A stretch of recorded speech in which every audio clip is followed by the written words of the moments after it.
So good morning guys, kumusta po? Ito po ulit sa Ate Dalski. At sana po lahat po tayo ay nasa mabuting kalagayan. So, autumn na dito, sobrang lamig na. Kaya itong mga panicle hydrangea ko, nag-turn into pink na po sila. Ang tagal kong walang videos kasi nga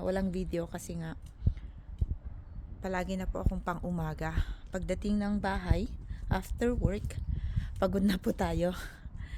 Kaya hindi ko na siya naaasikaso masyado. So, ito yung update dito sa garden. Yung mga asters. Nagsila, basa na rin po sila.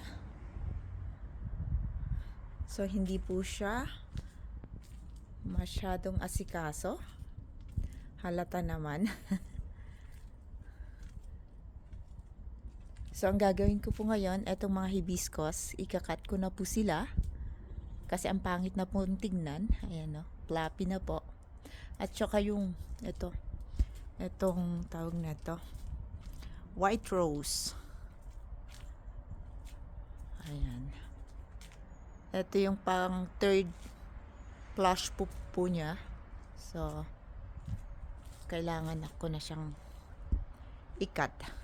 So, doon sa likod, ganun pa rin. Pakita ko rin sa inyo. Ayan o, yung hibiscus. Ang pangit na po niyang tignan. So, araw-araw ngayon, umuulan. Kaya lahat basa. Kailangan ko ngayong kahit konting magawa dito sa garden. Kasi bukas pang umaga na naman ako. Kaya itong mga unahin ko, itong mga hibiscus. Ayan. Tsaka yung tawag na ito, yung mga rose. At saka itong mga cornflower. So, ito yung vegetable. Wala. Ayan o, late po silang nag-glow. Kumbaga, gumanda yung aura niya. Kaya lang late na po. Late na po siya. Sobrang lamig na. Wala nang init.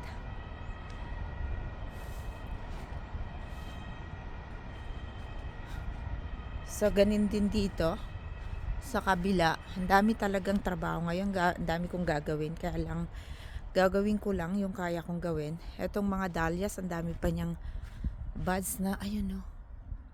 Hayaan ko muna siya. So, yung autumn joy. Ito ngayon yung highlights. Autumn joy. Nag-turn red na po sila. Kaya lang, pag dumadami po siya, naging fluffy po. Yung sa gitna, nagkakaroon ng tawag nito, lubo. Parang kalbo. So, ito yung pampas grass ko. Ayan yung itsura ng garden ngayon. So, lahat basa.